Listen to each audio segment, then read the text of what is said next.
This is a Mr. T adventure story. You can follow Mr. T and his gymnastic team friends, Miss Bisbee, Robin, Jeff, Woody, Spike, and Kim in your very own book. It's easy. Read along. When you hear this tone, it means turn the page. Now, here's Mr. T. This is Mr. T talking. You know, sometimes we get so wrapped up in how a problem bothers us, we don't see what the problem really is. Kim found that out the hard way. We were in Seattle, Washington for a meet when we tangled with a mean dude that was messing with people's minds. We call this the mystery of the mind thieves. The gym was packed with people. Everyone had their eyes on Kim as she performed on the balance beam. But Kim kept glancing over to the only empty seat in the place.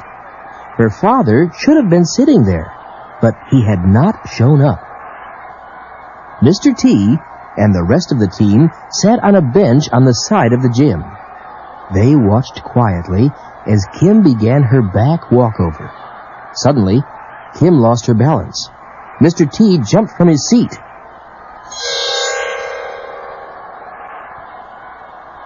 Kim slipped and tumbled to the floor. Mr. T and the team ran to help her. Kim, are you hurt? Robin said. Only my pride, Kim said. You weren't concentrating, said Mr. T. I know. I guess I'm a little upset that my father didn't show. He's here on business, but still, you would think he could spare the time to see me, Kim said. Now don't jump to conclusions. He must have had a good reason, said Mr. T. After the meet, Mr. T and the team returned to their hotel. Kim's father was staying in the same hotel. Kim and the other kids went up to see him. Kim knocked 3 times. Suddenly, the door flew open and Kim's father stood there with a strange look on his face.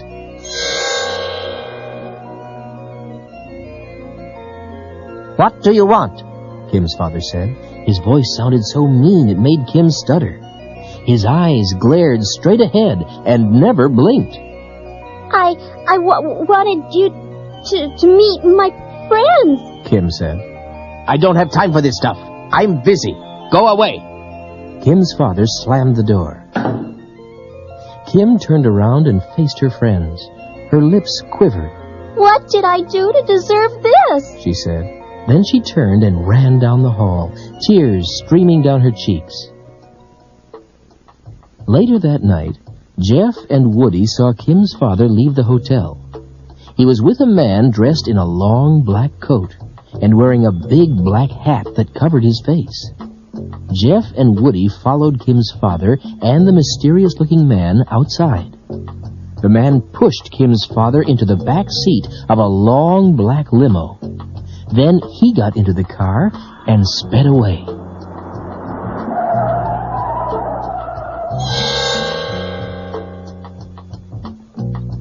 Jeff and Woody walked back to the hotel. They went straight to Mr. T and told him what they saw.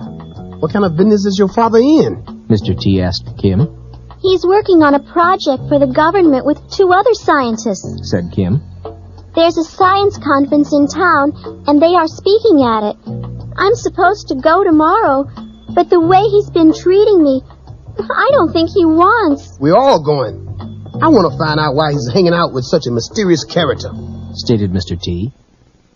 The next day, Mr. T and the team drove the bus to the conference.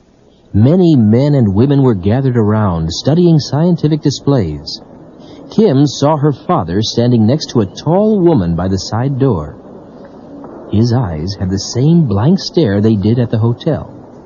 Kim recognized the woman, Dr. Eloise Yarby. She worked with Kim's father.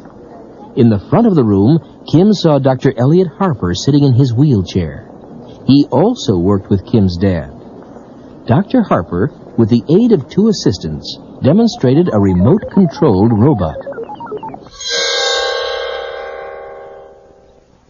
You have now come to the end of this side of the recording. Please turn it over for the conclusion of the story. Mr. T and the team stood by the front door, while Kim tried to talk with her father. He didn't even look at her. His eyes gazed into space. "Go away," he said, then turned and walked out of a side door. Kim turned to Dr. Yarby, but Dr. Yarby quickly followed Kim's father. Kim returned to her friends with tears in her eyes. "Why does he treat me this way?" she asked. Suddenly, Dr. Harper started slurring his words. The team turned toward the stage. Kim noticed that Dr. Harper had the same strange look on his face as her father. His eyes stared straight ahead and never blinked. Suddenly, he slumped over and passed out. The two men helping him grabbed the wheelchair and pushed him through the door.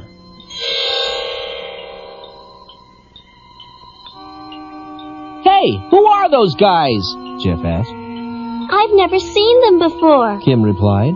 It looks like they are kidnapping Dr. Harper. Let's find out," said Mr. T. The team charged after the two men and Dr. Harper. Mr. T and the team followed them outside. The two men pushed Dr. Harper up a ramp into a van. When they saw the team approaching, they shoved Dr. Harper back down the ramp and into the street. The men jumped into the van, which sped away. Dr. Harper rolled out of control into the path of a speeding truck.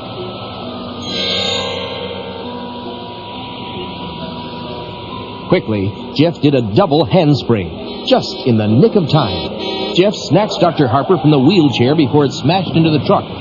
Dr. Harper woke up and shook his head. What happened to me? The last thing I remember, two thugs gave me a shot in the arm. It sounds like someone's messing with your mind. Now I think it's time for us to catch those mind thieves," said Mr. T. The team jumped into their bus and raced after the van. The chase led them to an airfield.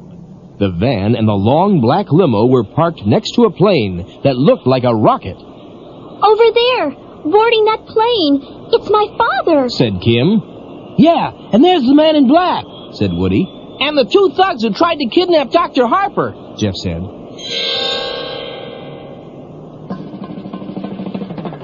Mr. T drove the bus toward the plane. "Hang on, we're gonna hit." Mr. T slammed the bus into the tail assembly so the plane couldn't fly. The three bad guys grabbed Kim's father, leaped to the ground, and tried to make their getaway. The team jumped out of the bus. Jeff and Woody nabbed the two thugs. Kim caught up to her father and the man in black. "Knock her down! Push her out of the way!" said the man in a high-pitched voice. Kim's father shook his head, blinked, and rubbed his eyes. "No, you can't make me hurt my daughter." Mr. T ran up and grabbed the man in black. He pulled off the big hat to reveal Dr. Eloise Yarby. "So he's really a she," said Kim. "Just like that, no one would suspect her," said Mr. T. Kim's father was fully recovered. "That's right. Dr. Yarby, Dr. Harper, and I were working on the most advanced unmanned space probe ever. She stole the plans and tried to steal our minds with her mind control formula. She was going to sell our ideas to a foreign power." Kim hugged her father. "How could my mind control formula fail?" asked Dr. Yarby. "There's something stronger than your formula. That's how. It's called love. Now I'm taking you and your gang to jail," said Mr. T.